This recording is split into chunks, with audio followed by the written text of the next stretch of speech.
Representative Lamar Smith of Texas left during a mock swearing-in with Speaker Paul D. Ryan in January. Mr. Smith said he would not seek re-election in 2018.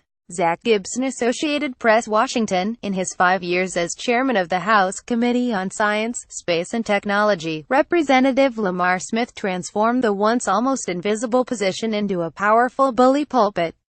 From it, he tried to dismantle Obama-era climate policies, undermine scientific consensus and browbeat federal agencies for what he called scientific fraud.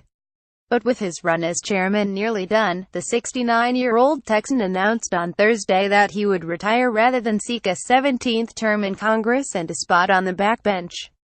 The news followed closely on the heels of another powerful Texas Republican facing the end of his chairmanship, Representative Jeb Hensarling of the Financial Services Committee, who said just 2 days earlier that this term would be his last. With a year left before the midterm elections, the line of senior House Republicans heading for the exits continues to grow. Democrats argue that the wave of retirements will help them retake the House. But regardless of who controls the chamber come January 2019, it is becoming increasingly clear that the House will be a different place, with some of its biggest personalities and powerful committee and subcommittee leaders leaving it behind. Part of our original thinking was there is always new talent, there are always new people, said Newt Gingrich, a former House Speaker who in 1994 instituted a 3-term limit for top Republican committee positions. I don't know that having fresh blood is necessarily a bad thing.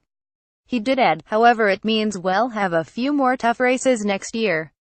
It means you have less legislative experience, and it is much harder to manage. Beyond Mr. Smith and Mr. Hensarling, those seeking to depart include Representatives Lynn Jenkins of Kansas, a longtime member of leadership, Jason Chaffetz of Utah, who was the chairman of the high-profile Oversight Committee, Ileana Ros-Lehtinen, a moderate but strong voice in Republican foreign policy, Diane Black of Tennessee, the first woman to lead the Budget Committee, and Charlie Dent of Pennsylvania, an Appropriations Subcommittee chairman and the leader of House Republican moderates.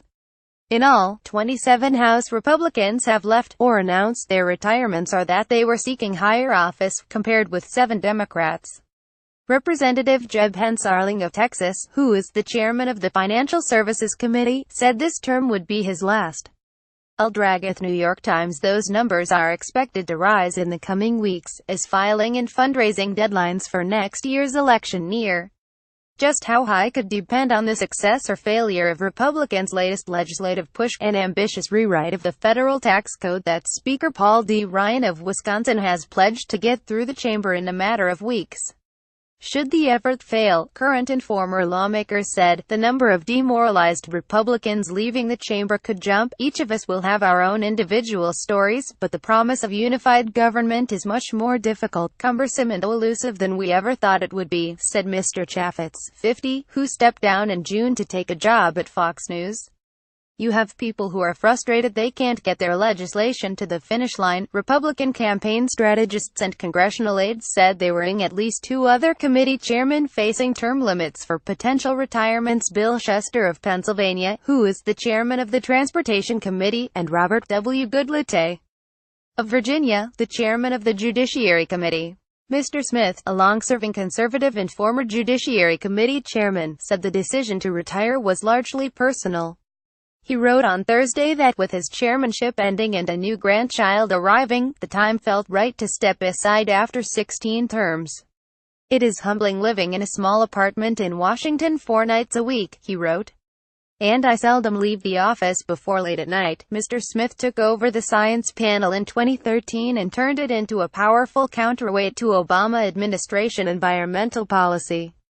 He subpoenaed scientists, accused federal agencies working on climate change of engaging in scientific fraud, and supported stripping NASA of much of its climate change research. News of his departure has been as polarizing as his chairmanship.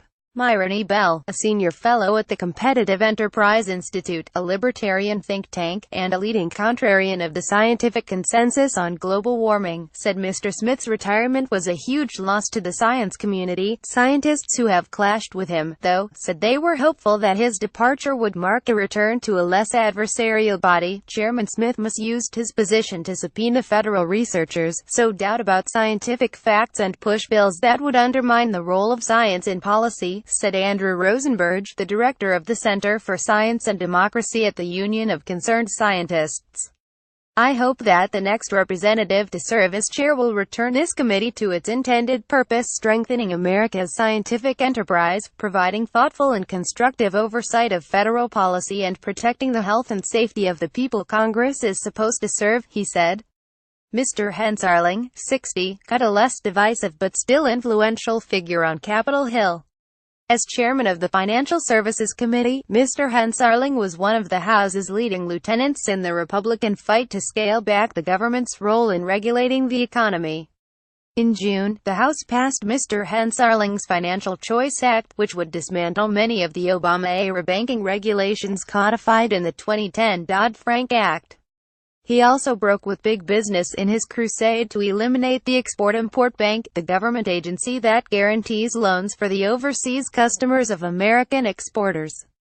That effort put him at odds with many members of his party, even on his committee. The push has so far failed, but the agency's largest transactions have been crippled for nearly 2.5 years by conservative actions on Capitol Hill. Mr. Hensarling, who has been in the House since 2003, wrote in a letter explaining his decision on Tuesday that he had already stayed longer in Washington than he had intended, and the end of his chairmanship provided a natural break. And given his position, he will be a strong candidate for a lucrative next act in the private sector. But his work in Washington was marked by frustration, as well. A sign of how difficult it has been to see legislation into law, his Financial Choice Act stands a slim chance of passing the Senate, where Republicans hold only a narrow majority. Dick Armey, a former House Majority Leader under Mr. Gingrich and a fellow Texan, said Mr. Hensarling's departure struck him as premature and a casualty of the sort that Republicans had brought upon themselves. I have no doubt he is frustrated, Mr. Armey said. You can't be as able and as innovative a guy as Jeb is without being frustrated right now. Others drew different lessons. Representative Louis Gohmert, a Tea Party conservative who has clashed with party leadership over the years, said the departures of his fellow Texans, Mr. Smith and Mr. Hensarling, were merely part of the natural cycle of life in the House. Nobody lasts up here forever, Mr. Gohmert said as he left the House floor on Thursday. And if they do, they should end.